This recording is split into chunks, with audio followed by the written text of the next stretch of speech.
One of the men accused of killing drummer Lee Rigby appeared in court today waving a copy of the Koran and asking to be known as Mujaahid, which means holy warrior. As the charges were read out, Michael Adebolajo blew kisses to a supporter and demanded to know why he should stand. His co-accused, Michael Adebowale, was charged at the Old Bailey. In Westminster, the Prime Minister David Cameron said a special task force to tackle radicalisation would now meet every month in an effort to tackle extremism. Our chief correspondent, Alex Thompson, has this report. And so, under close protection, released from hospital, Michael Adebolajo arrived at Westminster Magistrates Court this morning in West London. From the outset, the short committal hearing did not run as planned.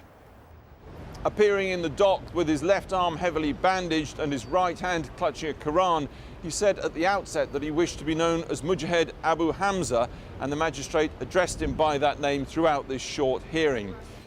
In the dock, Mr. Adebolajo repeatedly blew kisses at a supporter in the public gallery. Michael Adebolajo, 28, of no fixed abode, is charged with murdering drummer Lee Rigby, with the attempted murder of 2 police officers, and with possession of a 9.4mm KNIL revolver threatening unlawful violence. He would interrupt proceedings no fewer than 4 times, the first being when he questioned why he should have to stand up when the magistrate entered the court.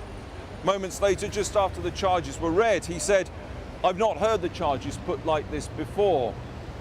Towards the end of the proceedings, he said again, "I am just a man. I want to alleviate the pain." At that point, he kissed his Quran and pointed skywards towards God before being led away, as did his supporter in the gallery, later pursued from court by cameras and journalists along the Marylebone Road as he left by the front door. More cameras at the back door, awaiting the departure of his friend with rather more by way of protection. Michael Adebolajo remanded in custody to appear at the Old Bailey on June the 28th. Appearing there also today by video link, 22-year-old Michael Adebowale, jointly charged with the murder of drummer Lee Rigby at Woolwich. Away from the courts, though, the politics of Woolwich rolls on. The Prime Minister coming to the Commons today to announce, well, not much. A task force will look into radicalisation at universities, madrasas, mosques and online. It is as if, for some young people, there is a conveyor belt to radicalisation that has poisoned their minds with sick and perverted ideas. We need to dismantle this process at every stage.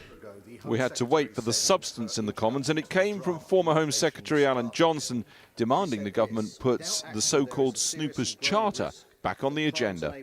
The comms data was mentioned in the Queen's speech, and we've specifically said we want to look at how we can match IP addresses, because that is such an important part of what needs to be done. But we should look at all of the options, including those non-legislative approaches, so we can make some progress on this very important issue. Forget the task force. The spooks want to snoop more on our emails. The Prime Minister wants to allow it. So do large sections of the Labour Party. Nick Clegg and civil liberty concerns stand in their way for now. Watch this space.